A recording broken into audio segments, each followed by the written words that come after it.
Good evening. Welcome to QUT Web News. Good evening. First tonight, Queenslanders swelter again in another unseasonably hot day, with firefighters on high alert across the state. There are at least 18 blazes causing concern, driven by temperatures that are set to break records. It's the last thing firefighters want, soaring temperatures and gusty winds. But that's what they've faced all day, and may well again tomorrow. They're watching 18 fires still burning, none out of control but all potentially dangerous. Bushfires around Tambo in the central west have already burned more than 100,000 hectares of grazing country. Emergency workers are urging people to be ready for the threat of more blazes. Fires can start so easily in these sort of conditions.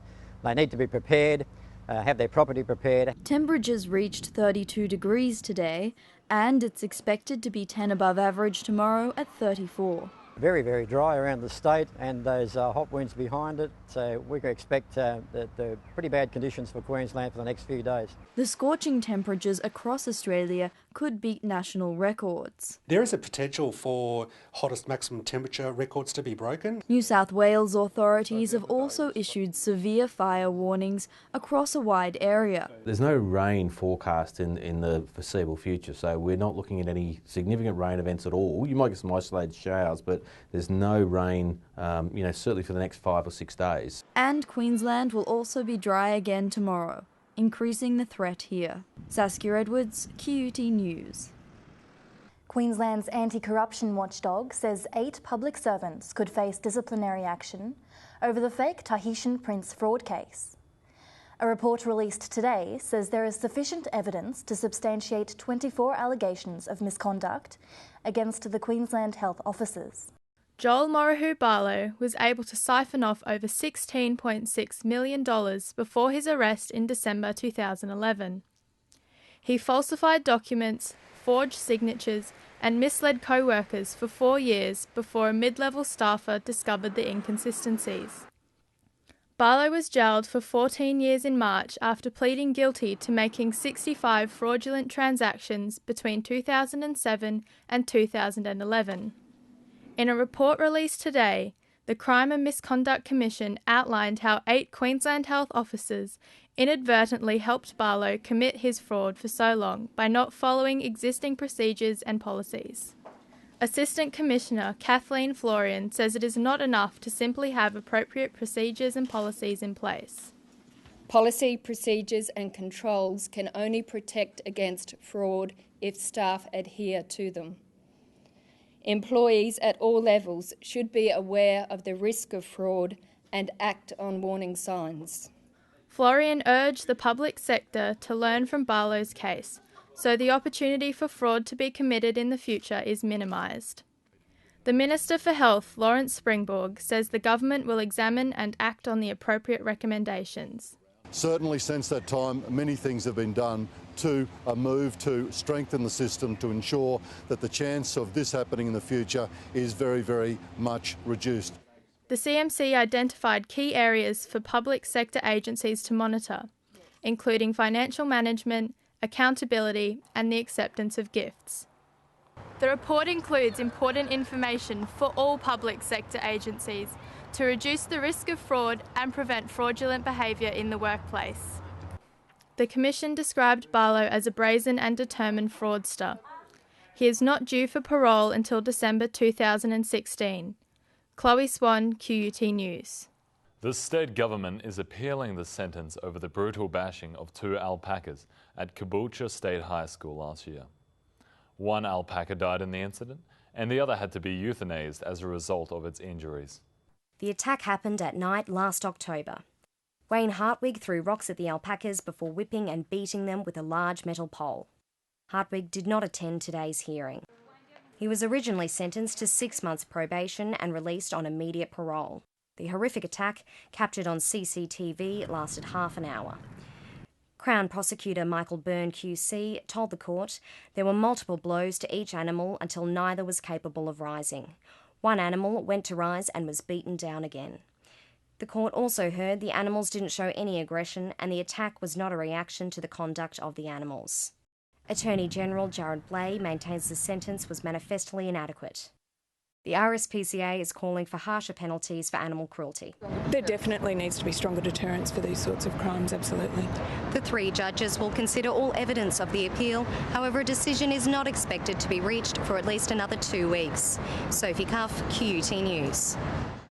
Queensland's Sunshine Coast is waging war on the overuse of smartphones, becoming the first place in the world to introduce so-called unplugged zones.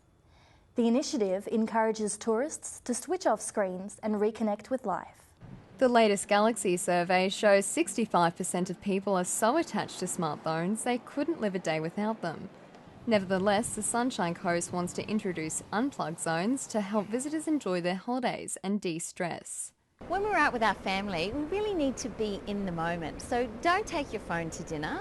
Don't check it all through the day. When you're on holidays, be on holidays. Coast tourist operators have acted because smartphone technology is quickly infiltrating our lives.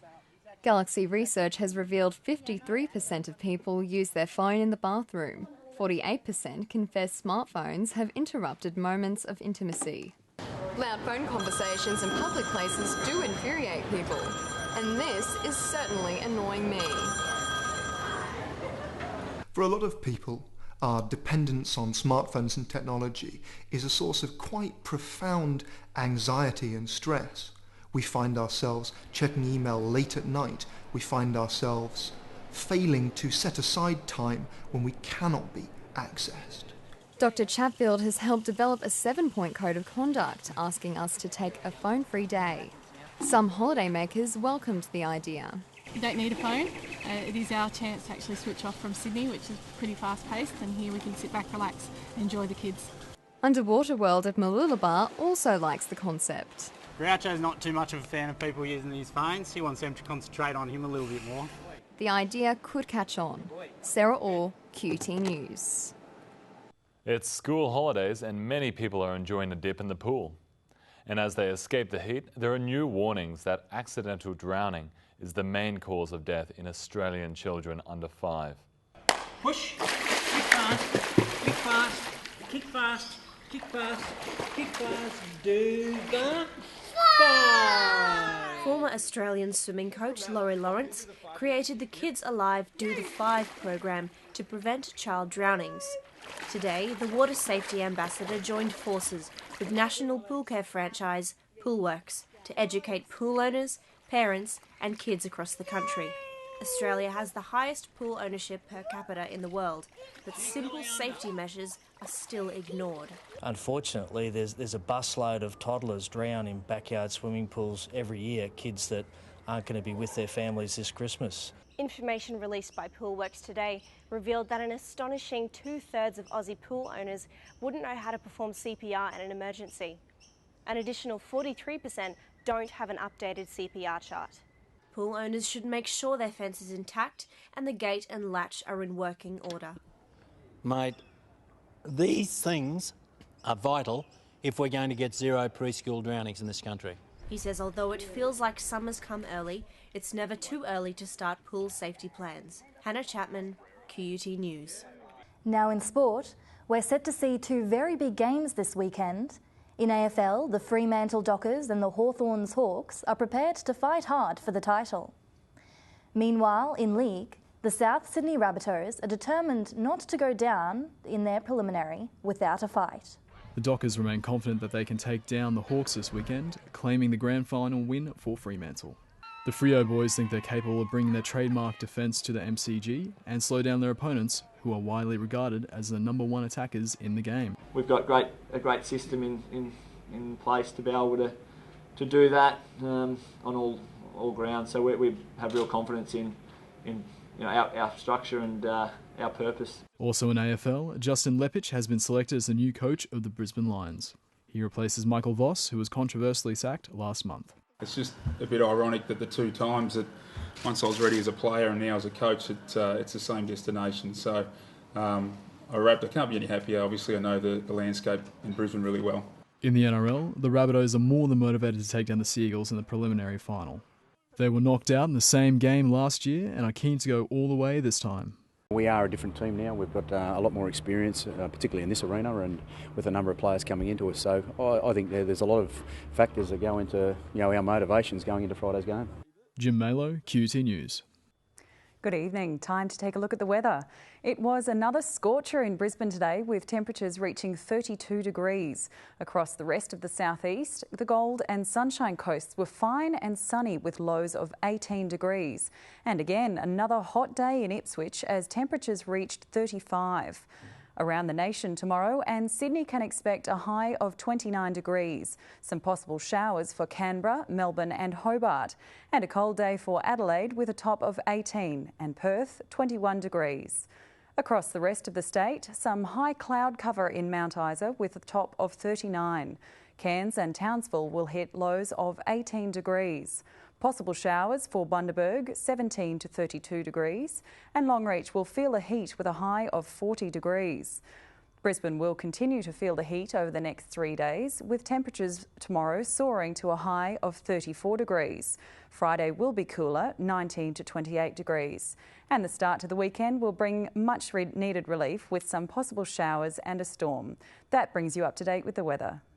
And that's all the news we have for now. We'll be back tomorrow with more QUT news. Goodbye. Goodbye.